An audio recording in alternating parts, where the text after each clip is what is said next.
Boa noite. Fiquei preocupado quando o Juan falou de Noé. Estou me sentindo velho. É uma alegria estar aqui, é um prazer. Olha para o lado aí e diga assim: orei a semana inteira para sentar do seu lado.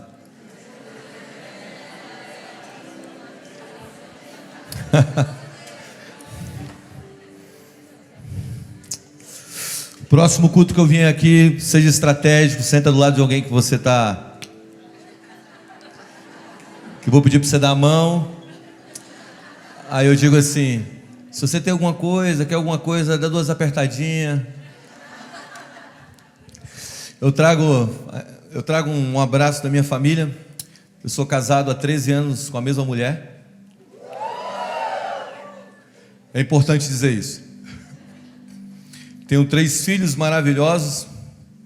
Eu estava em Joinville com meu amigo Lipão. Eu estava lá na Onda Dura. Eles fizeram um evento no Beto Carreiro. Depois, ontem, a gente passou o dia no parque. Aí, hoje de manhã, ontem, antes de dormir, eu saí bem cedo hoje de manhã. Meu filho virou para mim e falou assim: pai, você vai para onde? Eu falei assim: vou para a igreja de um amigo meu lá em Indaiatuba. Aí ele me disse: você vai orar pelos doentes?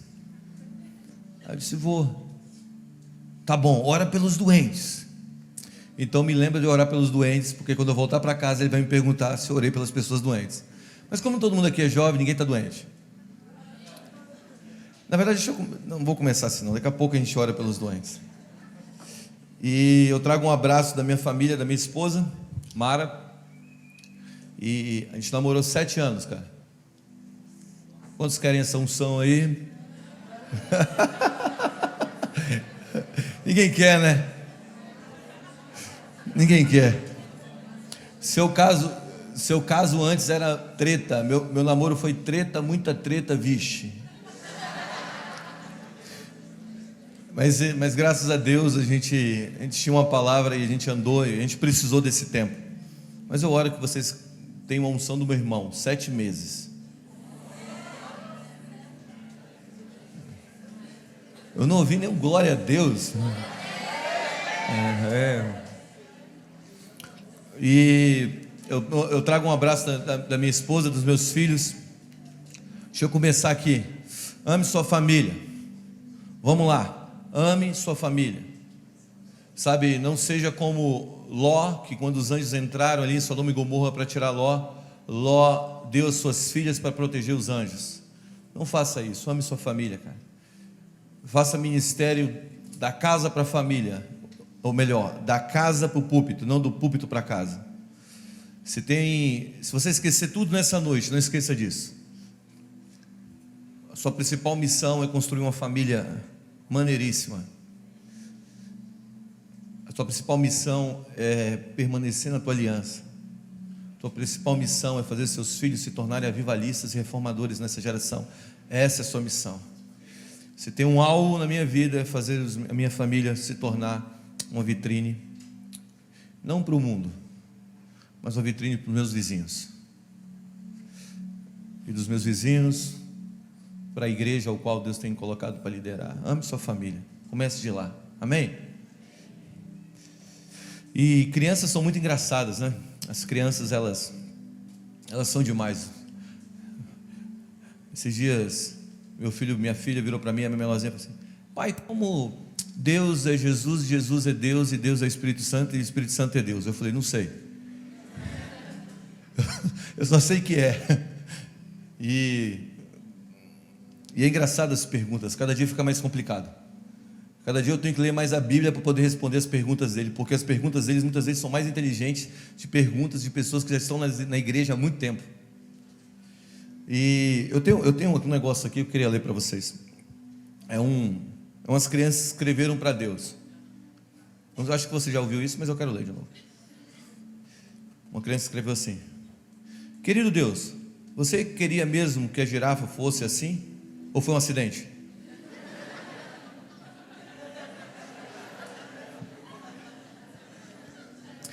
Eu gosto disso. Essa aqui também é legal. Querido Deus, obrigado pelo meu irmãozinho, mas eu orei por um cachorrinho.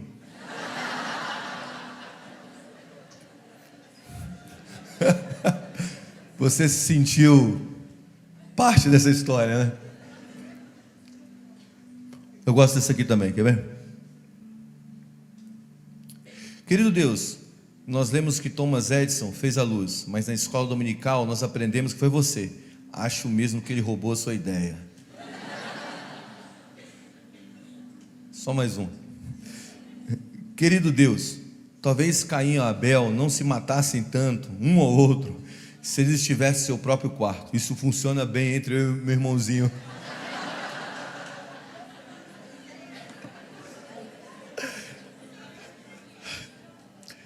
Criança demais, eu amo criança. Sabe, o reino é das crianças, não dos infantis. Há uma grande diferença entre você ser uma criança e você ser um infantil. Criança é pureza. Sabe, nós não podemos ter uma mentalidade de infantilidade no reino de Deus. Você precisa amadurecer. As crises que você passa é o processo de Deus para te levar a um amadurecimento. E a nossa geração, ela tem que parar de evitar processos. Processos é a maneira pelo qual Deus trabalha em você para que um dia você possa conviver com o peso do favor dele. Eu vou repetir isso. Processo é a maneira pelo qual Deus trabalha em você para que um dia você possa conviver com o peso do favor dele. Porque a nossa geração está prestes a entrar numa onda de favor como nunca antes houve na história. Sabe, hoje um jovem de 19, 20, 30 anos, alguns já têm o seu apartamento, já têm o seu carro. Sabe, se você vê há 20 anos, 15 anos atrás, os nossos pais, eles trabalhavam talvez toda uma vida para ter um imóvel. Hoje nós estamos sendo empoderados muito cedo, com finanças, com credibilidade. Hoje eu estava almoçando com alguns pastores jovens dessa geração. Você pega então pastores com 20 anos, 22 anos, sabe, já falando a essa geração. E isso é maravilhoso, amém? Sabe, idade não fala de maturidade. Mas a única coisa que a gente espera de pessoas que envelheceram, que têm cabelos brancos, é sabedoria. Porque os anos andando nos leva a adquirir sabedoria. Está comigo? Mas processo, Deus tem dado favor a essa geração. Mas essa geração precisa aprender a abraçar o processo. Os dois primeiros reis da história de Israel, um era chamado Saul, outro Davi. Saul recebeu o reinado sem nenhum processo. Samuel então está na casa dele, Saul bate na porta atrás das jumentas do pai, e Samuel abre a porta e o unge rei ali. E todo o processo de Saul foi público. Agora você pega Davi, ele é ungido, e ele passa mais ou menos 15 anos de processo. Uma janela de 15 anos de aprendizado, um pouco mais ou talvez um pouco menos. Mas esses 15 anos do processo de Davi o levou a se tornar um dos grandes reis da história, ou talvez o maior rei da história de Israel. Sabe, quando Davi foi ungido ali na casa de Jessé, a Bíblia fala que meses depois dele ter derrubado então Golias, ele teve que fugir da casa de Saul, porque ele recebeu a filha de Saul como gratidão por ter matado o gigante. E ele foge, e ele vai até Samuel e fala: o que está acontecendo? O cara está me perseguindo, você derramou um óleo na minha cabeça e a casa está caindo para mim agora. E ele foge: Samuel, não posso te falar, não posso resolver seu problema. E ele foge para a cidade dos sacerdotes, e quando ele chega na cidade dos sacerdotes, o sacerdote diz para ele: eu não posso te receber, eu não posso fazer nada para você. E ele vai descendo, ele vai até Gate, a cidade de Golias, e ali ele entra na cidade de Golias, e quando ele vê que é treta, ele finge ali um ataque epilético, ele cai no chão e finge uma convulsão. Está escrito, cara. Davi foi rejeitado até pela cidade de Golias, e aí ele é jogado para fora da cidade, e ele desce e entra na caverna de Adulão, e ali na caverna de Adulão começa então o start daquela vida que iria revolucionar a sua geração. Mas ele teve um processo, sabe, e esse processo levou a uma mentalidade de um rei que trouxe um novo tempo para a história de Israel. Não fuja do processo. Não fuja de processo, cara. Sabe, você precisa entender que Deus quer derramar sobre a sua vida algo que é tão genuíno e poderoso. Mas você precisa entender também que Deus não põe vinho novo em odres velhos. E o processo ele se torna esse odre novo para conter esse novo vinho do Senhor. Amém? Você está aí? Então, eu acredito que essa geração precisa abraçar processo. O rei com processo e o rei sem processo. A pergunta é: quem foi o maior rei? Com processo ou sem? Eu recebo muita mensagem assim: Guga, meu pastor, cara, meu pastor ele não me apoia. Sabe, o meu pastor ele não me abraça. O meu pastor, cara, ele de verdade, ele tem sido assim uma barreira para o meu ministério. E eu falei: você já conectou o teu coração ao dele? Você já tentou fazer isso? Você já tentou entender que o processo, talvez Deus te colocou no processo de servir? Porque a gente tem uma mentalidade, cara, que todo mundo tem que servir a nossa visão. Mas presta atenção, eu estou querendo dar o fundamento certo para essa geração. Sabe, eu tenho orado, jejuado e chorado por essa geração. Não só eu, mas outros líderes do Brasil. Mas será que a gente de verdade, a gente está nesse lugar de entender que o nosso processo muitas vezes é servir a visão de alguém antes de alguém servir a nossa visão? Escuta aqui, escuta o que eu vou te dizer. Você lembra de José? José um dia acordou de manhã e chegou lá e falou assim: pai, mãe, irmãos, a parada é o seguinte, eu tive um sonho com vocês, e eu vi você, eu vi o sol, eu vi a lua, eu vi as estrelas se dobrando diante de mim. Depois ele conta de outro sonho, dos feixes se dobrando diante dele, e ele diz assim: é vocês. Aí ele entrou num processo, e o processo dele levou ele a uma cova, levou ele a uma prisão. E quando ele estava numa prisão, ele encontrou então um padeiro e um copeiro. Vocês conhecem a história. E ele vira para o padeiro e para o copeiro, que tem dois sonhos diferentes, cada um tem um sonho peculiar na noite. E ele diz assim: padeiro, você vai rodar, você vai morrer. Olha que interpretação boa de sonho, sem espírito político. Você vai rodar. E ele vira para o copeiro e diz: ó, você vai para a presença do rei. Um dia que você estiver lá, lembre-se de mim. Então José, ele interpretou o sonho de um copeiro, ele interpreta um sonho de um padeiro. Um dia ele chega no reinado. Na verdade, um dia o rei tem um sonho, e o sonho incomoda o rei. Ele interpreta o sonho do rei. Só então ele começa a viver o sonho dele. O que significa que muitas vezes nós temos que interpretar os sonhos das pessoas que estão ao nosso redor, para que um dia nós possamos viver o nosso sonho. Sabe, nem toda, presta atenção no que eu vou te dizer, nem toda visão é uma visão para ser executada naquele tempo. Muitas vezes aquela visão é para você guardar ela. Guarda ela no teu coração. Respeite o processo. Amém? Amém? E como Deus dá visão? Diga: Deus dá visão pela audição. Diga: Deus dá visão pela audição. Porque, presta atenção, no reino de Deus, mais importante do que ter uma visão, na verdade, no reino de Deus, mais importante do que visão é a audição. Porque a fé, ela vem pelo ouvir. E muitas vezes você está enxergando algo que é diferente daquilo que você ouviu. Vamos lá, Deus bota um profeta num vale de ossos secos e pergunta: o que você vê? Ele fala assim: eu vejo ossos sequíssimos. Agora, será que pode ter vida aquele vale? Olha aqui para mim. Deus faz um questionamento, Deus joga uma pergunta, questiona ele. Aquele questionamento começa a provocar visão dentro dele. Muitas vezes, quando Deus quer provocar visão dentro de nós, algo que acontece no nosso mundo interior é questionamentos. Nós somos programados como igreja para não questionar. E escute o que eu vou te dizer: você precisa questionar.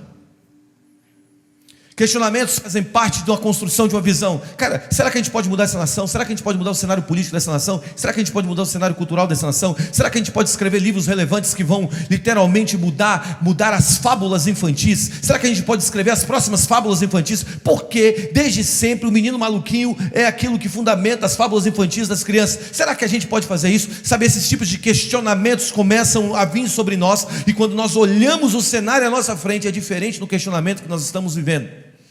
E Deus começa a falar: profetiza. E quando Deus estava falando com ele, o vale continuava seco. Quando Deus falava com ele, você está comigo? O vale continuava do mesmo jeito. Vamos lá, cola aqui comigo. Por quê? Porque muitas vezes Deus está te falando algo diferente do que você está vendo. Porque no reino de Deus a audição é mais importante do que a visão. E o que você ouve certamente será diferente do que você vê. Agora, Essa é a voz de Deus falando aos teus ouvidos aquilo que um dia se tornará vivo diante dos seus olhos. Eu gosto disso, cara. Eu me lembro quando eu não sei se você sabe um pouco da minha história, mas meus pais se converteram quando eu tinha 6 anos de idade.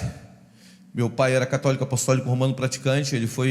Minha mãe se converteu, ouvindo os vizinhos de parede fazendo culto de doméstico. Era mais ou menos uma família de 3 irmãos. Eles entregaram a vida para Jesus. Minha mãe entregou a vida para Jesus ali, ouvindo eles, porque o culto doméstico deles era o louvor da igreja. E ela orou 6, 7 meses pelo meu pai. Um dia meu pai chega das fazendas que ele tinha, e ele vem para casa, e ele toma um banho, senta na sala. Ele está sentado na sala, uma luz entra da janela, bate no peito dele, ele cai no chão, uma voz sai do meio da luz e diz assim: o vento sopra onde quer, não sabe para onde vai nem para onde vem, assim é todo aquele que é nascido do Espírito. E meu pai, pum, tem um encontro com Jesus. E ele começa a falar em línguas, e ele vai para a igreja, é uma igreja tradicional da cidade. No primeiro culto dele, ele levanta a mão, começa a falar em línguas no culto da igreja tradicional. O pastor vira para ele e fala: ei, você não pode fazer isso aqui não, cara. E ele foi expulso no primeiro culto que ele foi. Louco isso, né? Mais tarde, eu segui o exemplo dele, eu também fui expulso da igreja, de geração em geração, enquanto o sol está amarrado. Mas aí meu pai então começou a me criar nos caminhos do Senhor. Com 7 anos de idade, eu tive meu primeiro encontro com o Senhor. Eu tive uma visão na salinha de criança. E mais tarde eu vim ter o meu encontro com o Senhor de uma maneira mais profunda. Mas quando Deus começou a falar sobre aquilo que eu ia fazer, eu tinha acabado de ser expulso de uma igreja, e o pastor tinha falado para mim: você não vai dar em nada, vai embora. E aí eu fui para um culto do Cristo para as Nações, pequenininho, na Sociedade Bíblica de Brasília. Tinha 50 pessoas. E o pastor olhou para mim e falou assim: ei, você. Sempre quando fala você olha para trás, né? Ei, não, você mesmo está olhando para trás. Está todo mundo olhando para trás? Não, você que está olhando para trás. Quem está todo mundo? Aí você, guri. Aí ele me entregou uma palavra profética de tudo que eu estou fazendo, começando a fazer hoje, sendo que não existia nem sombra daquilo que era. Presta atenção. Sabe por quê? Porque a voz de Deus, escuta, grava isso. Quando Deus fala com você, Deus não está comunicando com você, Deus está criando. Porque tudo que Deus fala, se faz. Disse Deus: haja luz, e houve. Então Deus não comunica, Deus cria.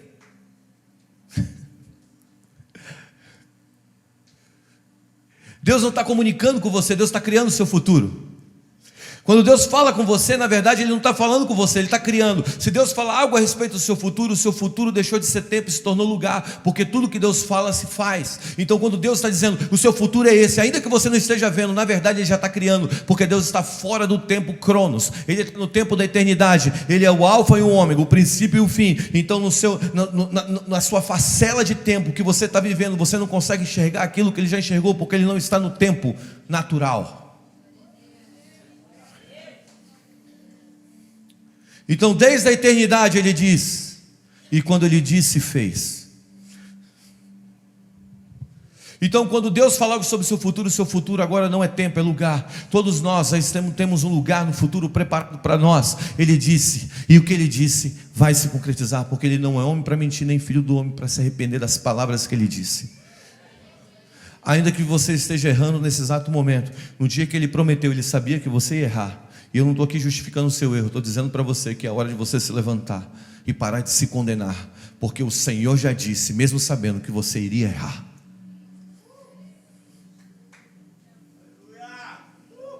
É mais ou menos assim: você pega o seu celular, você bota no GPS, Indaiatuba, São Paulo, você está indo para São Paulo, você erra o caminho, o GPS fala, recalculando, o tempo muda, sim ou não?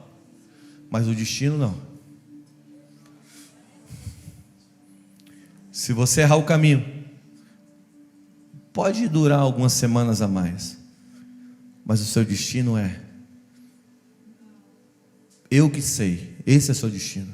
Eu que sei os pensamentos que tenho ao vosso respeito são pensamentos de paz e não de mal, para dar a vós o fim que desejais.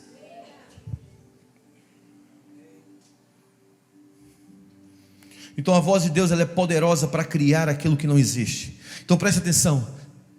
Muitas vezes você precisa fechar os seus olhos para ouvir a voz. Não, o mundo está dizendo isso, mas a voz está dizendo aquilo. Siga a voz e não a visão.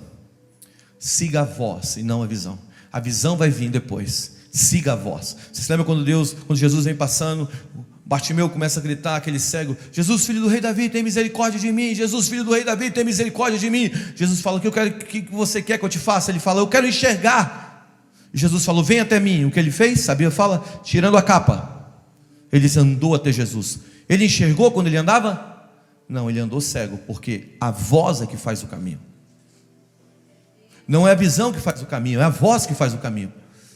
O que você precisa fazer? Você precisa abraçar a voz de Deus hoje. Essa voz que é como o som de muitas águas. Essa voz que é a doce voz, a maravilhosa voz.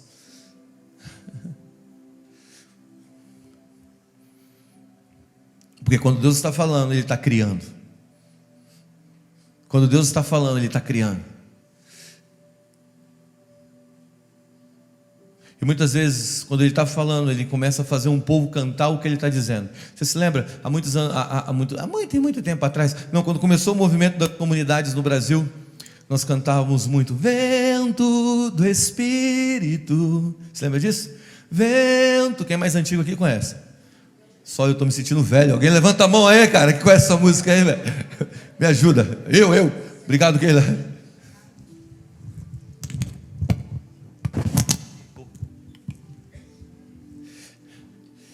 E a gente começou a cantar algumas canções que, na verdade, você não pegou essa época, cara. Você vem para cultos como esse, você vê o Espírito Santo enchendo pessoas e batizando pessoas aqui. Isso não acontecia de verdade. Sabe o que a gente fazia com o Espírito Santo? A gente botava ele na salinha de oração. Era ou não era? Quem é daquela época sabe. Quando o Espírito Santo vinha, a gente falava: não, aqui não, aqui tem ordem. A ordem é aqui. Mal ele sabe que foi ele que trouxe ordem ao mundo. Não, vai para a salinha. E as pessoas eram batizadas nas salinhas, nos retiros, mas não eram cheias do Espírito nas igrejas. Só que nós começamos a cantar algo que ainda não estava manifesto e começamos a falar aquilo que um dia viria. Hoje os nossos cultos são extremamente cheios da presença desse bom amigo.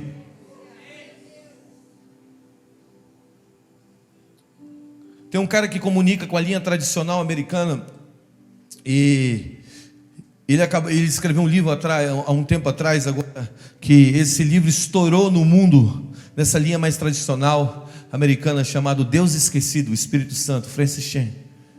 E ele fala, ele traz a importância do Espírito Santo novamente para a igreja. Está comigo? Então muitas vezes nós estamos falando aquilo que nós não estamos vendo. E normalmente esse tipo de pessoa são aqueles que saíram, escuta isso, aqueles que saíram do estereótipo e estão entrando no protótipo. Pessoas que estão saindo do estereótipo, tudo é igual. Não, nós vamos fazer um protótipo de algo novo, porque nós ouvimos algo que ainda não existe. Você sabe quando Noé começa a construir a arca, nunca tinha chovido sobre a terra? Nunca. Noé constrói uma arca sem nunca ter chovido, sem as pessoas nunca terem então navegado. Ele começa a construir um barco fora, uma estrutura fora do tempo, para um tempo futuro.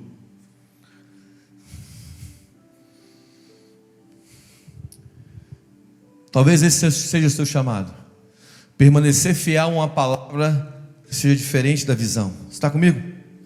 Sabe, eu acredito de verdade que quando nós abraçamos a palavra começa a trazer vida, a reviver, ou trazer vida aonde não havia vida. Quando você abra comigo em João capítulo 12, você vai encontrar a história de um homem que voltou à vida. E talvez essa seja uma imagem boa para essa noite. Desculpa, eu estou meio caminhando para um lugar que eu não preparei, então eu vou jogando as coisas aqui, ok? Eu estou meio assim esses dias, eu preparo as coisas, está tudo preparadinho, mas de repente as coisas começam a mudar e eu vou ali. João 12, versículo 9, diz assim, Evangelho de João capítulo 12, versículo 9: e muita gente dos judeus soube que estava ali, e foram, não só por causa de Jesus, mas também para ver a quem ressuscitara dos mortos. E os principais sacerdotes tomaram deliberação para matar também a Lázaro, porque muitos judeus, por causa dele, iam e criam em Jesus. Você sabe que Deus, Jesus, Ele pode todas as coisas. Ele poderia estralar o dedo e Lázaro ressuscitar dos mortos, mas Ele estava cumprindo um princípio. Ele estava usando a palavra para criar, a palavra para trazer forma aonde não havia forma, a palavra para trazer vida aonde não havia vida. Então, quando Jesus fala: Lázaro, vem para fora, a palavra, imagina isso, cara, a palavra se estende até aquele corpo morto, o espírito volta, o sangue aquece novamente, e Lázaro sai dali. E quando Lázaro sai, ele então se torna um símbolo do poder da palavra em ressurreição. Isso é um sinal para nós. Diga: eu morri com Cristo e ressuscitei com Ele.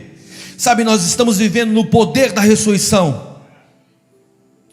Você precisa entender, você está vivendo no poder da ressurreição, porque a palavra ecoou no meio da morte, e Ele te trouxe vida. Para quê? Para que possamos trazer vida aos lugares mortos. Se nós vamos falar ao mundo, se nós vamos gritar às nações, entenda algo: você está se movendo pelo poder da ressurreição. O que isso significa? Significa que você não luta pela vitória, você luta a partir da vitória. Eu não estou lutando para vencer, eu estou lutando a partir daquele que venceu por mim. Sabe, eu não estou lutando para as guerras, sabe, se romperem, para ver um rompimento. Não, eu estou naquele que rompeu para mim. Sabe, nós muitas vezes oramos para que Deus abra os céus. Você está orando errado. Há 2000 anos atrás, um homem morreu, chamado Jesus Cristo de Nazaré. Ele subiu aos céus, ele abriu os céus, e os céus nunca mais fecharam. Eles estão aí, ele está aberto até hoje. E todas as vezes que você se alinha com Ele, você entra nesse lugar.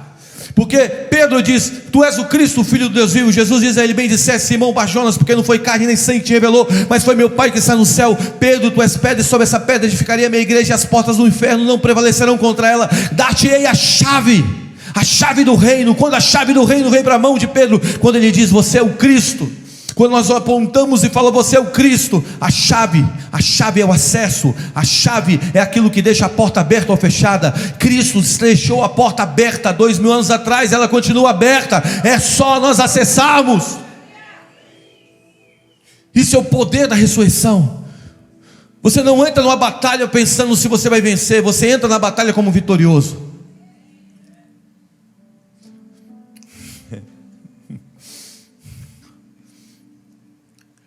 Sabe como Davi entrou no campo de batalha para enfrentar Golias? Ele não entrou pensando... Na verdade, Davi não fala nenhuma vez gigante. Ele não usa a palavra gigante nenhuma vez naquele confronto. Ele sempre usa incircunciso, incircunciso, incircunciso, porque os olhos dele estavam diante daquele que é santo. E ele está dizendo: esse que é santo, tudo está subjugado a esse que é santo. Presta atenção. Nós não vamos lutar pela libertação dessa nação apenas, nós vamos lutar a partir da vitória de Cristo para essa nação, porque Ele comprou para si todo o povo, língua, tribo e nação. Nós não vamos lutar para que a política da nossa nação seja afetada e transformada apenas, nós vamos lutar a partir da mentalidade que Cristo já comprou aquele lugar para Ele. E por que não está manifesto? Sabe por quê? Eu disse isso há um tempo atrás: porque nós demos voz ao diabo, porque o mundo só tem voz onde a igreja se calou. E nós nos calamos, e quando nós nos calamos, o diabo ganhou voz. Chegou a hora de nós darmos a voz nesses lugares escuros novamente. Vamos lá, gente, esse é nosso tempo. Vamos lá, essa é a nossa hora. Chega de nós cruzarmos os braços e dizermos: isso é demoníaco, isso é demoníaco, isso é demoníaco. Não, nós vamos tomar o entretenimento da nossa nação novamente. Nós vamos tomar a política da nossa nação novamente. Sim, nós vamos tomar os meios de comunicação. E não é tomar por força e por esforço. Não é isso. É por posicionamento no reino. É por influência. Você diz: não, isso não existe. Igual um teólogo virou para mim e disse assim: não acredito que nós vamos implantar o reino na terra, porque o governo é de Jesus, não é da igreja. Aí eu disse assim para ele: você sabe que o único sistema de governo diferente de todos os outros é o sistema de governo do reino, porque o governo não está na cabeça no reino. A Bíblia diz: um filho vos nasceu, um menino você vos deu, um filho vos nasceu, e o governo está sobre os seus. Se Jesus é a cabeça, quem é os ombros? Quem é os ombros? Olha para o lado e diga assim: você é o ombro. O que significa? Significa que você é aonde Deus depositou o governo. Está comigo? Então o que acontece? Lázaro, Lázaro se tornou o símbolo da ressurreição. Talvez esse símbolo do poder da ressurreição do que nós encontramos em Lázaro. Isso precisa ser adquirido por nós. Você precisa abraçar o poder da ressurreição de Cristo, de viver a partir dela. Tem uma igreja dos amigos meus nos Estados Unidos que eles dizem assim: nós não lutamos pela cruz, nós lutamos a partir da cruz. Sabe, quem luta pela cruz faz cruzadas. Quem luta a partir da cruz provoca amor. Nós não estamos aqui para enfiar a goela abaixo o evangelho ao mundo. Nós estamos aqui para lutar a partir daquilo que foi o maior ato de amor. Você está comigo? 3 pontos básicos para você entender o que tinha na vida de Lázaro, que eu acredito que você precisa ter na sua vida para você andar nesse poder da ressurreição. Primeiro, permanecer na palavra. Lázaro estava agora empoderado da palavra. A palavra de ressurreição estava sobre ele. Diga uau.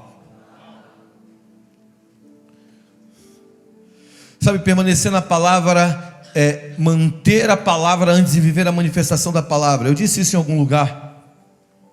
Sabe, quando Jesus ressuscita dos mortos, Jesus começa a andar com os discípulos no caminho de Emaús. E quando Jesus começa a andar com os discípulos no caminho de Emaús, eles não reconhecem Jesus. Você lembra disso? Eles não reconhecem Jesus. Você está aí? Ok. Eles não reconhecem Jesus.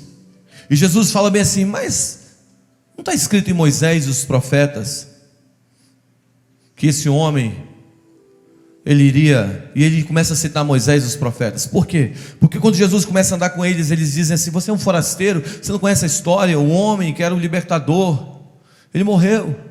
Aí Jesus começa a citar Moisés, os 5 primeiros livros da Bíblia, os profetas, e provavelmente Jesus estava pegando todos os textos messiânicos da sua morte, da sua ressurreição, estava mostrando aqueles homens o que Jesus estava querendo dizer. Se você não acredita na palavra escrita, se você não permanece na palavra escrita, quando a palavra revelada estiver do seu lado, você não vai reconhecê-la.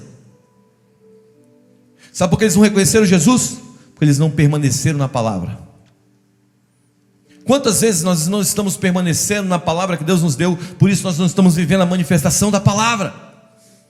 Ame esse livro, vamos lá, gente, ame,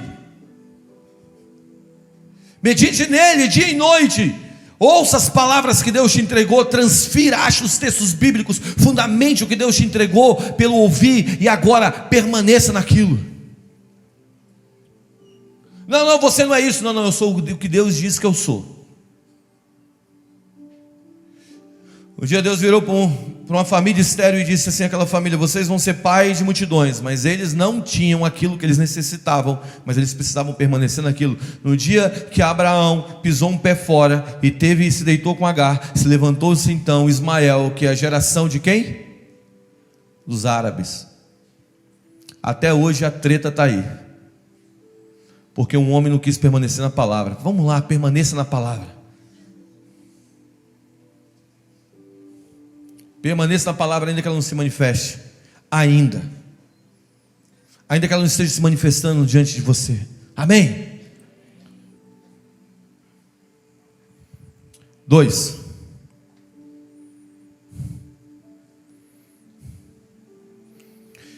Olha o que diz João 12:2.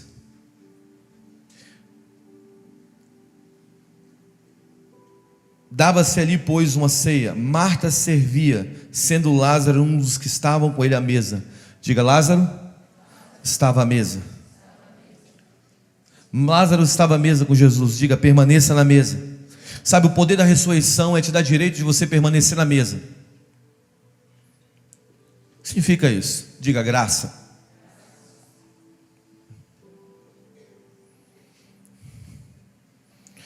Você se lembra, deixa eu resumir essa história com outra história. Você se lembra de Mefibosete? Mefibosete. Mefibosete. Se você falar Mefibosete várias vezes, você é batizado no Espírito Santo. Mefibosete, Mefibosete. Você fala em línguas. Eu lembro da minha época de adolescente, quando eu ia para os acampamentos. Ele falou assim: fala aleluia, aleluia. Fala várias vezes. Você quer ser batizado no Espírito Santo? Fala aleluia, aleluia, aleluia, aleluia, aleluia, aleluia, aleluia. Batizado! Aleluia! Eu preguei essa mensagem anteontem. E eu lembrei.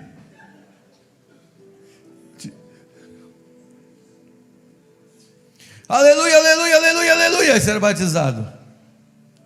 É assim que funciona naquela época. Tô brincando. Eu não fui batizado assim não, mas que era engraçado, era comum. Meu pai teve um patrimônio de 50 milhões de dólares. Meu pai balizou 2 caras, nós perdemos tudo do dia para a noite. Então eu sei o que é ter tudo e não ter nada.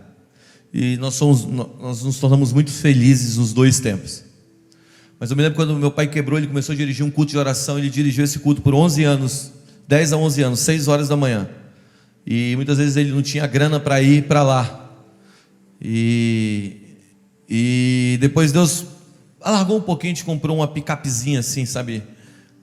E aquela picape, tenho certeza que aquela picape era uma picape amaldiçoada. Aquele carro era a carruagem do diabo, velho.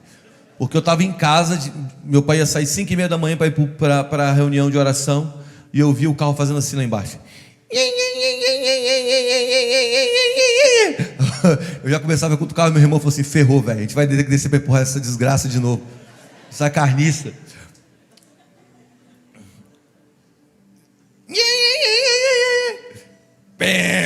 Pede pro Gustavo e o Alessandro descer. E a gente empurrava aquele carro, mano, para aquele carro pegar, aquele carro não pegava. E eu lembro, toda vez que eu conto essa história, eu lembro da picape do meu pai. Pegava no tranco, sabe? Batizado.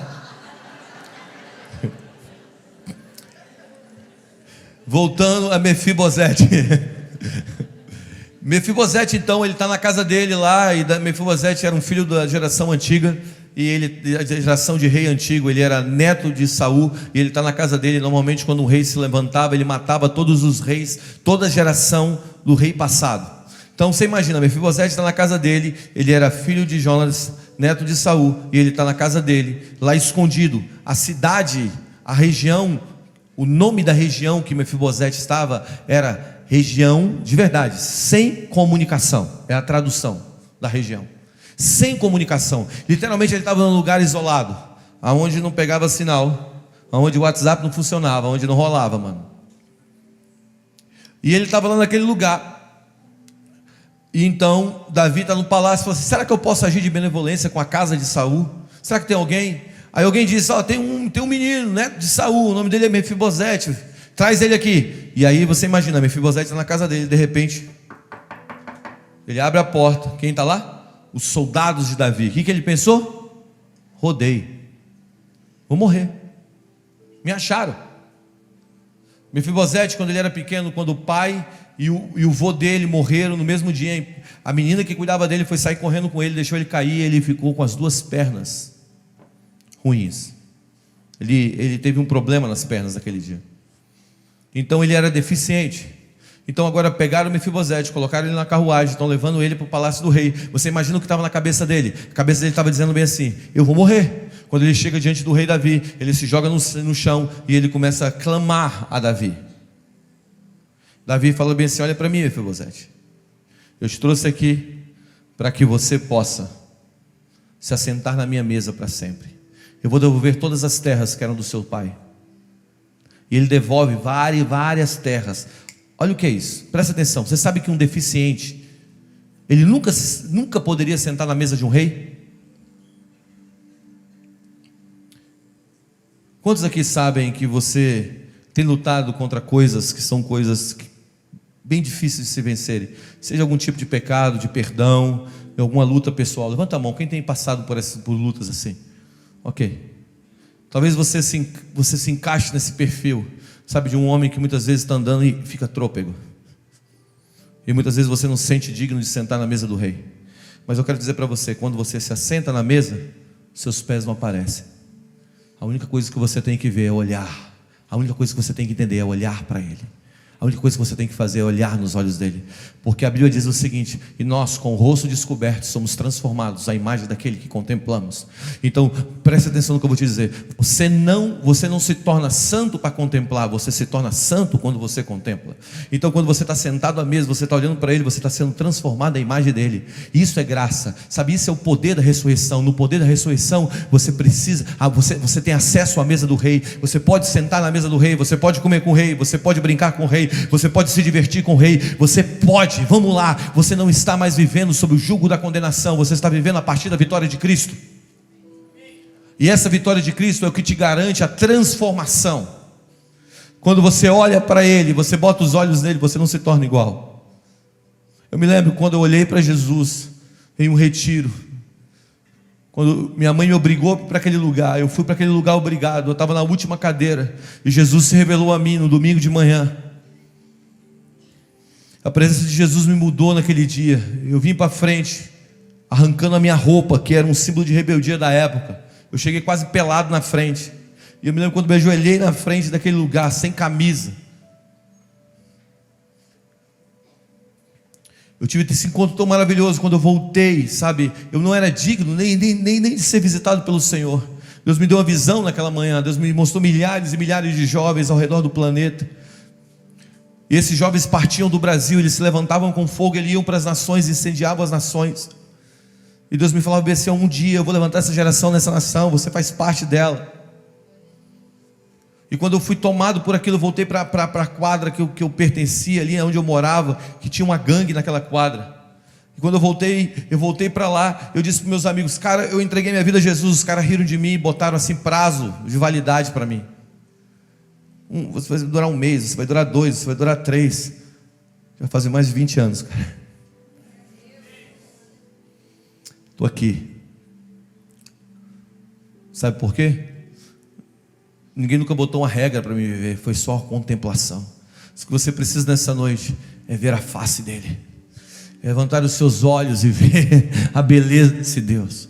Aquilo que diz o salmista, que agora, nesse exato momento, centenas e dezenas e milhares de anjos estão olhando para ele, sem conseguir desviar o seu rosto, nem para a esquerda, nem para a direita, por causa da sua beleza. É isso que você precisa, sabe? Você precisa nessa noite ter um encontro. Você não precisa de regras mais, você não precisa viver debaixo de um sentimento ou de palavras do que você pode ou não pode fazer. Você precisa viver através de um relacionamento. Êxodo 19, Deus diz: vocês são nação santa, sacerdócio real, povo escolhido. Fale isso ao povo, Moisés. O que é um sacerdote? Sacerdócio real, aqueles que têm contato com o Senhor, aqueles que têm acesso ao Senhor. Êxodo 19, Êxodo 20, Deus desce sobre o monte, o povo diz: não, Moisés, nós não queremos ir, vai você em nosso lugar. O que eles estavam fazendo? Se abstendo do seu sacerdócio. O que acontece? A lei nasce porque uma geração se absteve de um relacionamento. Você sabe quando as leis nascem? Quando você se abstém de um relacionamento. Você sabe quando as regras nascem? Quando você se abstém de ter um relacionamento sincero com o Senhor. Muitas regras, pouco relacionamento. Poucas regras, muito relacionamento.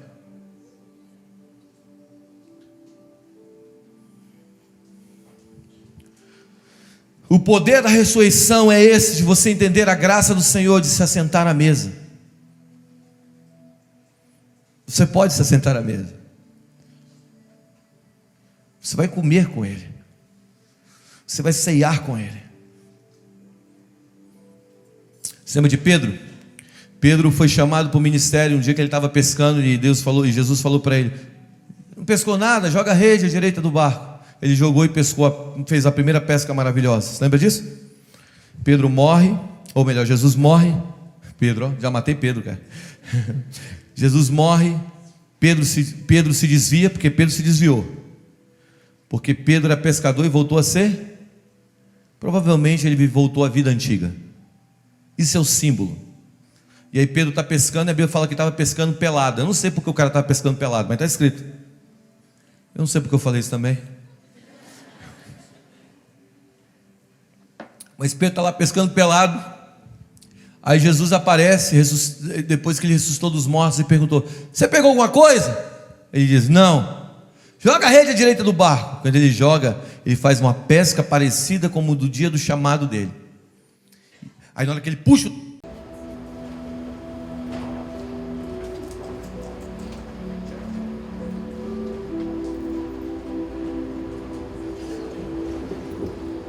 Na hora que ele puxa os peixes, peixes. Tá dando eco aí, velho? Obrigado. Quando ele puxa os peixes, na hora que ele termina de pescar, ele fala assim: ferrou, é o mestre. E a Bíblia fala que ele toma a túnica e joga, e quando ele chega na praia, Jesus já estava preparando a mesa. Porque Jesus vai te transformar pela mesa. Jesus vai te transformar pela mesa. É na mesa que você é transformado, é na mesa que você é chamado, é na mesa que você é curado, é na mesa que você aprende, é na mesa que você se nega, é na mesa. Você vai ser transformado, é na mesa. Nós precisamos botar a mesa para essa geração. Sabe o que nós fizemos como igreja? Nós recolhemos a mesa e dizemos: não, essa mesa aqui é só dos escolhidos e eleitos. Mas sabe o que Deus está fazendo? Empurrando a geração para a rua para dizer: a mesa é para todos. Como? Empurrando uma geração para fora e dizendo: como? Porque é na mesa que as coisas acontecem. E o que Deus coloca na mesa? Aquilo que é dele. Ele coloca na mesa o que vem dele. Ele bota na mesa cura, ele bota na mesa amor, ele bota na mesa transformação, ele bota na mesa reconciliação. Ele coloca na mesa aquilo que sai dele, porque nós devemos comer dele. Ele é o pão vivo que desceu do céu. Sabe, Jesus está colocando, Jesus quer que você coloque na mesa. Sabe, larga a religião, cara. Religião é uma droga. Religião coloca paredes entre nós e Deus. Cristo quebrou essas paredes. Coloque a mesa para a humanidade. Vamos lá, o poder da ressurreição é esse. Coloque a mesa para o mundo. Deixe o mundo experimentar aquilo que você tem experimentado aqui. Coloque a mesa lá no seu trabalho. Coloque a mesa na tua universidade. Coloque a mesa onde você passar. É tempo de nós prepararmos uma mesa até perante os inimigos. Quando você diz: prepare uma mesa diante dos meus inimigos, certamente essa é a mesa que talvez você precise sentar hoje. Talvez o teu inimigo para a vida inteira, até hoje, foi a pornografia. Talvez o teu inimigo da vida inteira, até hoje, foi a angústia. Talvez o teu inimigo da vida inteira, até hoje, foi a solidão. Você está lutando para viver. Talvez você esteja passando uma depressão, sabe? Domingo passado eu estou saindo da igreja. Quando eu estou indo embora da igreja, a igreja que eu pastorei em Brasília junto com meu pai, quando eu estou indo embora da igreja, eu estou vendo um grupo de meninas, sabe? 19 anos, 17 anos, chorando. E uma menina muito agoniada. Eu parei, desci do carro e falei assim: cara, vocês estão precisando de uma coisa que está acontecendo. É um grupo de 5 meninas. Uma delas virou para mim e disse assim: Guga, eu estou vindo aqui há 2 semanas. Meu pai está vindo há 3. O meu irmão acabou de tentar o suicídio. Ele está em casa. Ele pegou a gravata do meu pai, amarrou e se enforcou. A gente orou. 2 horas da manhã eu recebo a notícia que ele morreu. Isso mexeu tanto comigo, cara.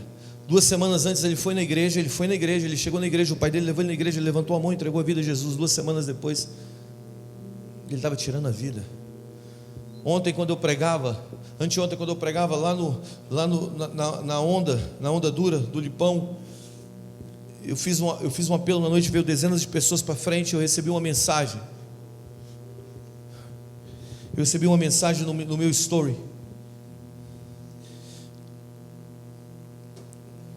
Acho que eu vou lê-la para você, parte dela para você. Pastor, boa noite. Queria agradecer imensamente a tudo que aconteceu nessa noite. Suas palavras me tocaram muito, mas o que mais impactou foi quando o Senhor começou a orar pelos enfermos. Olha, Deus usou aquela palavra para me tocar de uma maneira grandiosa. Através daquela palavra, Deus salvou a minha vida, a vida da minha namorada. Estávamos com o coração extremamente machucados e ainda estamos com a depressão, estamos passando por um momento muito escuro e com a intenção de suicídio. Eu, na semana passada, tive a intenção de me jogar do lugar mais alto da fábrica onde eu trabalho e falhei. Mas estava decidido a dar um basta nisso na segunda-feira, depois da manhã, sem retorno. E por coincidência, em segredo assim, eu, a minha namorada também, pretendia se jogar de uma rocha em uma praia no dia do aniversário dela, que seria dia 10, nesse domingo, amanhã. Agradeço o que Jesus fez através da sua vida e como Ele me tocou de uma maneira absurda nessa noite, tirando de mim toda a tristeza. Deus me revelou coisas grandiosas para o futuro.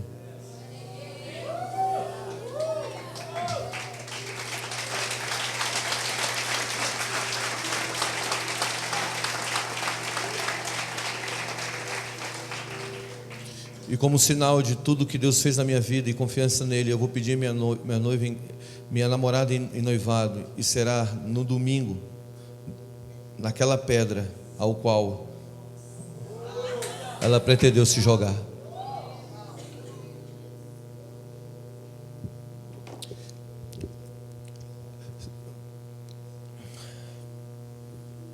A gente precisa colocar a mesa, cara. Sabe, eu sinto, Maju, que existem pessoas que te seguem, que têm esse perfil. Eu vejo, Deus te deu uma caneta de vida, uma história de vida, e eu sinto que de ti vai sair, sabe, essa verdade do poder da ressurreição. Eu sinto que Deus te entregou uma unção para trazer vida a essa geração opressa, deprimida e triste. E eu quero orar por você. Pai, eu oro para que as palavras de vida saiam não, eu sinto que apenas a imagem vai transmitir vida. Senhor, eu oro, Senhor, para que haja uma imagem de vida saindo dela, para tocar nessa geração que foi chamada para alegria, não para a morte. Eu oro, Senhor, para que essa geração seja livre da morte pela comunicação da tua filha. Use ela para dar vida. Levante YouTubers, Instagrams. Levante, Deus de poder, uma geração para transmitir a vida nas redes sociais, para parar a morte, Senhor. Eu declaro essa palavra como um decreto sobre a vida de Maju, que tragada foi a morte pela vida. Que isso seja escrito nos pergaminhos da história da sua filha, no nome de Jesus. Sabe, a gente precisa colocar a mesa. Vamos lá. É hora de nós darmos a essa geração a verdade de quem é Jesus, do pão vivo que desceu do céu. Sabe, quando eu li isso, meu coração mexeu. E eu lembrei de algo que o Espírito Santo falou comigo há 2 semanas atrás, que eu estava conversando com os meus amigos ali, com Douglas, com o Juan e com outros amigos ali atrás. Você sabe que nós estamos vivendo uma transição geracional muito forte no Brasil.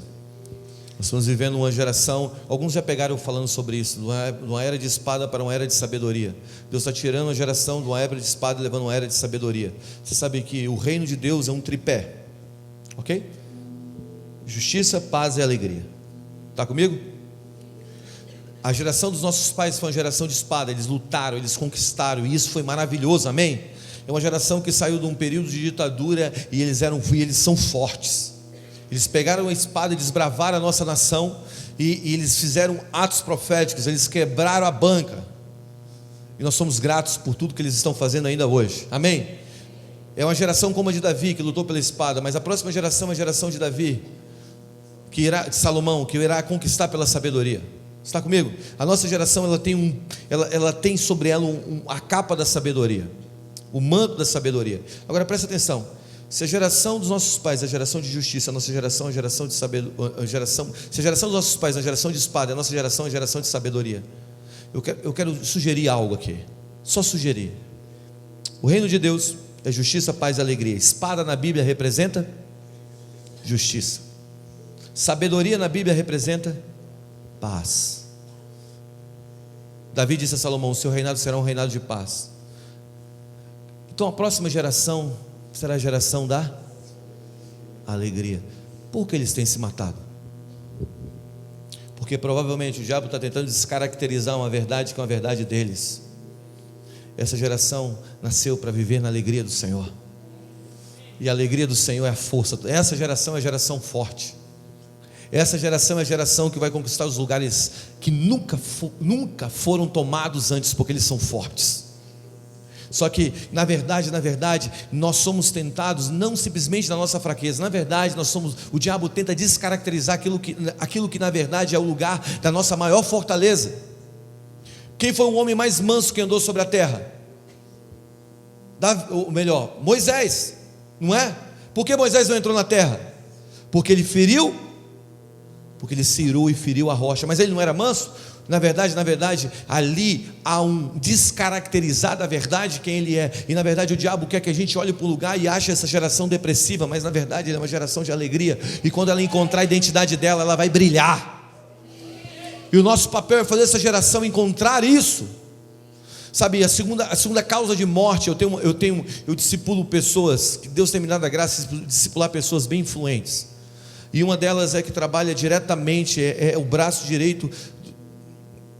Na verdade, ela cuida de toda a parte técnica do Ministério da Saúde, em Brasília. E ela diz assim: a segunda causa de morte entre jovens de 14 a 22 anos é suicídio.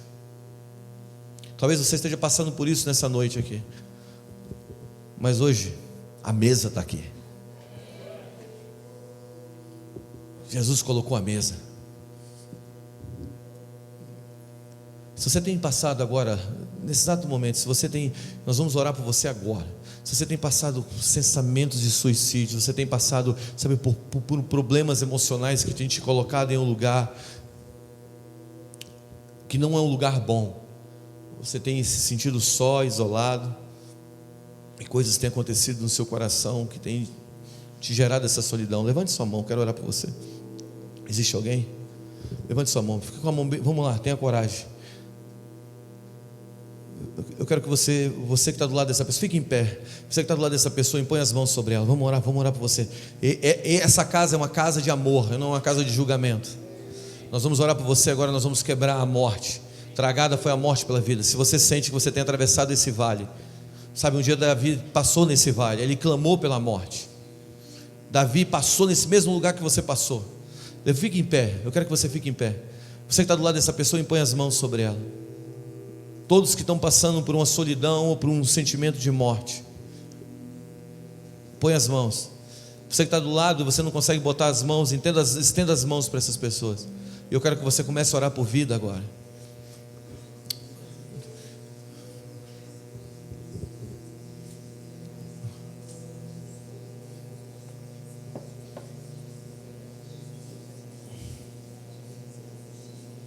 Vamos, levante sua voz.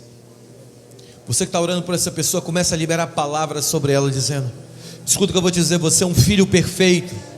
Deus te fez para ser como Lázaro. O poder da ressurreição está vindo sobre você nessa noite. O poder da ressurreição está vindo sobre você nessa noite. Senhor, toda a rejeição que eles passaram, sabe, a rejeição que você passou faz parte do processo, não é o fim. Vida, Senhor, vida.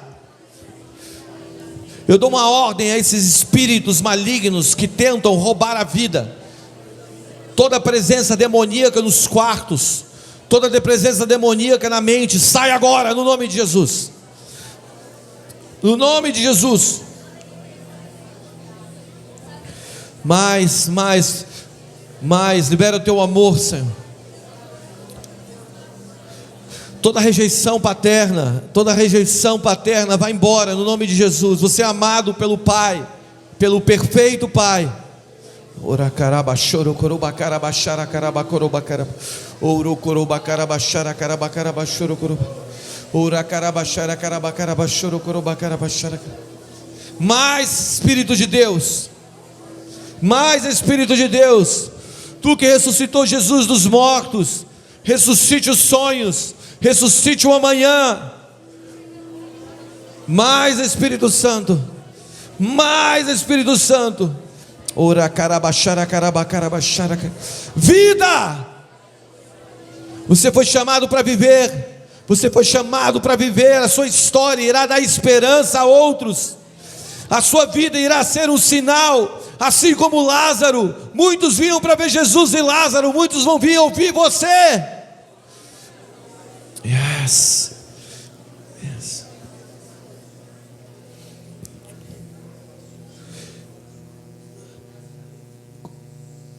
No nome de Jesus, eu declaro sobre a vida dos seus filhos que a história deles se tornará uma inspiração a muitos.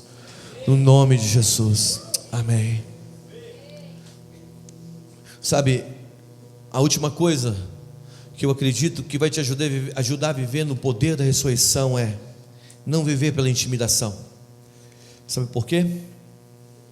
A Bíblia diz que eles planejavam, versículo 9, matar Lázaro. Mas eu quero te fazer uma pergunta: alguma coisa pode ameaçar um homem que já esteve morto?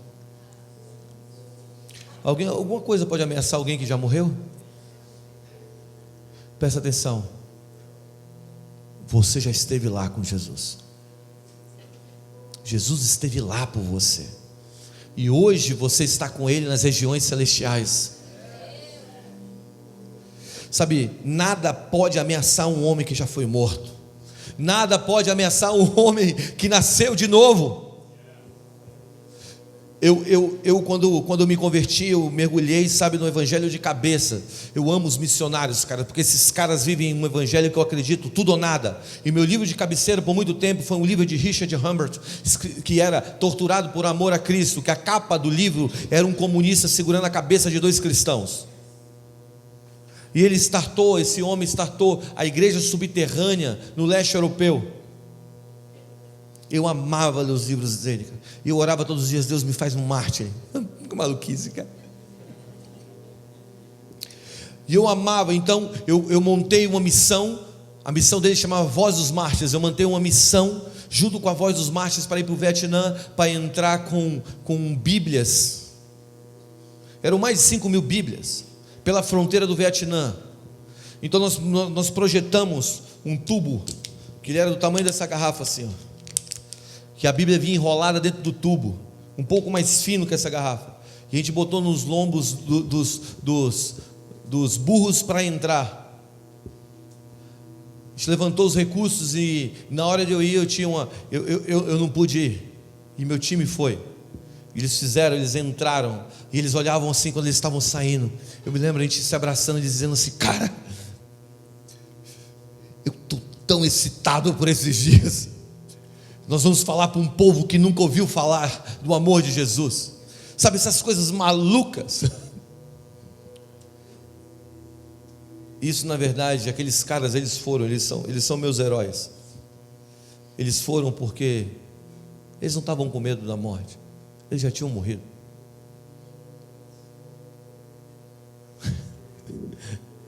Sabe o que é isso? Senso de missão. E eu encerro com isso. Quando Paulo e Silas, eles começam a pregar o evangelho, e pegam Paulo e Silas, e batem em Paulo e Silas, e julgam Paulo e Silas, e jogam Paulo e Silas no cárcere inferior, e eles estão presos no cárcere inferior. E aí, perto da meia-noite, aqueles caras, eles estão presos depois de terem apanhado. Sabe o que aqueles caras estão fazendo? Estão cantando.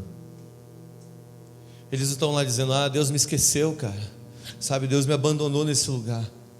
Sabe, eles estão lá cantando: break every chain, quebra as cadeias.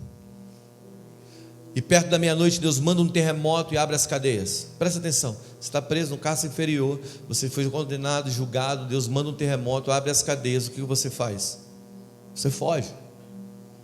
Mas a Bíblia diz que Paulo e Silas, na verdade, quando manda o terremoto, todas as cadeias são abertas. O guarda que estava cuidando de Paulo e Silas, ele olha e vê as cadeias abertas, ele pega uma espada e bota no peito para se matar. E Paulo e Silas grita de dentro da cadeia: ei, não lança a mão sobre você, nós estamos aqui ainda. O que faz dois homens permanecerem na prisão, mesmo Deus mandando um livramento? Sabe o que é? Senso de missão. Quem vive pelo livramento perde a missão, mas quem vive pela missão sempre tem livramento. Sabe, a grande verdade, cara, é que muitas vezes nós estamos vindo para a igreja para se livrar de algo. A gente vem para a igreja dizendo: Deus me livra daquilo, Deus me livra daquilo outro, e Deus vai te livrar, porque Deus é bom, é na natureza dele. Mas presta atenção, mais do que viver pelo livramento, você precisa viver pela missão, porque você está vivendo no poder da ressurreição.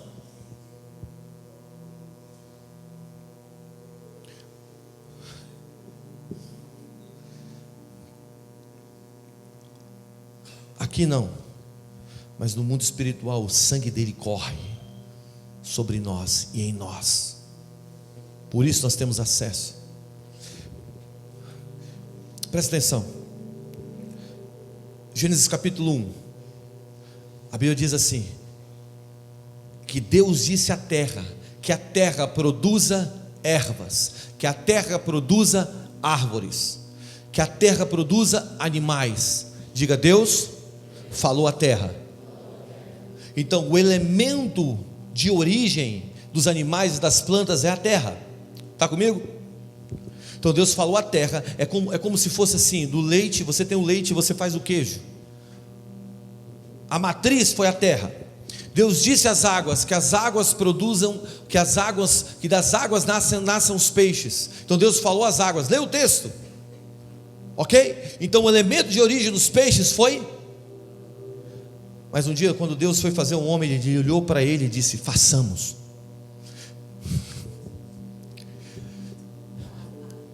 Deus disse à terra árvores, Deus disse à terra animais, mas quando Deus foi fazer, Deus falou com ele. Vamos lá, o que significa? Significa se uma árvore virar para a terra e dizer assim: terra, eu estou cansado de ficar em você, e tirar as raízes e sair andando, o que acontece com ela? Morre. Se você virar para Deus e falar: Deus, estou cansado de você, o que acontece com você?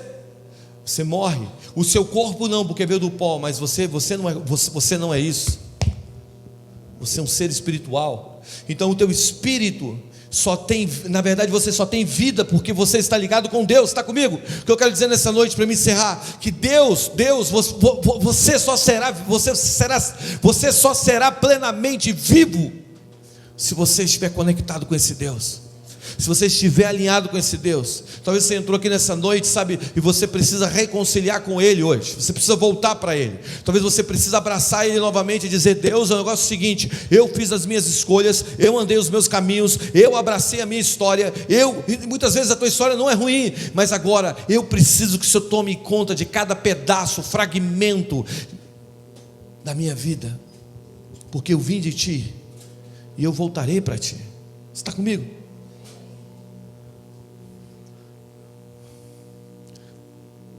Essa é uma noite em que Deus quer te dar o poder da ressurreição. Deus quer te encher desse poder. Na verdade, essa é uma noite em que nós vamos levantar os nossos braços e nós vamos dar o grito da ressurreição. Dizer: eu estou vivo. A vida de Deus está em mim.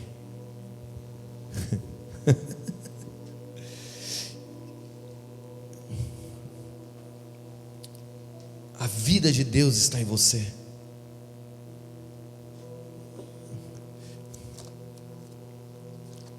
Quando a vida de Deus está em você, você começa a viver isso aqui. Eu encerro com esse versículo, o versículo que o Juan citou, de Atos 17, 6. Porém não os acharam. Trouxeram a Jason e alguns dos irmãos à presença dos magistrados da cidade, clamando: esses homens que têm transtornado o mundo chegaram também aqui. Esses homens que têm alvoroçado as nações chegaram também aqui. É a tua hora, cara, de você se levantar e você viver no poder da ressurreição para transtornar o mundo. Ele vai confundir os sábios. Ele irá abalar os sistemas de poder. Ele já começou. Ele irá levantar uma geração que vai se mover no nível de sabedoria tamanha que todo mundo vai dizer: de onde vem isso? De onde vem essas palavras? Sabe, Deus vai te levantar e você vai brilhar nos lugares escuros. Que Isaías se cumpra na tua vida. Levanta-te e resplandece, porque já vem a tua luz, a tua porção, a porção de Deus sobre você. Já vem a tua luz e a glória do Senhor vem nascendo sobre ti. As trevas cobrem a terra, mas não, sobre ti não. Sobre ti há a resplandecente luz do Senhor. Jesus, um homem que nasceu nas periferias de Jerusalém, que, sem ter escrito um livro, sem ter sentado em um trono de poder humano, sem ter atravessado uma nação para outra, a não ser no seu nascimento, quando seus pais o levaram das periferias de Jerusalém. Ele escreveu uma história. Ele escreveu livros em corações. Ele escreveu com o poder do amor a história em homens. Queriam reproduzir a história em outros homens, e iam reproduzir a história em outros homens, até 2000 anos depois nós estamos aqui. cada hora na China, a cada dia na China, 1.200 pessoas entregam a vida a Jesus. Em breve haverá mais pessoas vivas que entregaram a vida a Jesus do que em toda a história que entregaram a vida a Jesus estão no céu. A Bíblia diz que nos últimos dias o menor no reino de Deus seria como Davi. É agora, não é amanhã, é agora. É agora que as coisas acontecem. Para de falar que essa nação é podre, cara. Para de falar que a política é podre. Não. Ouça e veja. Não veja e fale. Ouça, veja e fale. Que os teus ouvidos sejam os teus olhos. Que os teus ouvidos se tornem a sua visão. Que quando nós nos levantarmos aqui, o Espírito de Deus nos enche de uma maneira tão real, que possamos olhar para o mundo e dizer: todos os reinos da terra são de Jesus, porque Ele comprou para si. Eu não vou mentir. Eu não vou declarar ao contrário daquilo que Ele fez há 2000 anos atrás. Eu vou valorizar o judeu, o cordeiro macho, de braços abertos. Eu vou valorizar o grito de Eli, Eli, lama sabachthani. Eu vou valorizar o grito de está consumado. A plenitude dos tempos nesse homem. E se você quer viver no poder da ressurreição, se você entende que é dele, por ele e para ele, eu queria que você ficasse em pé.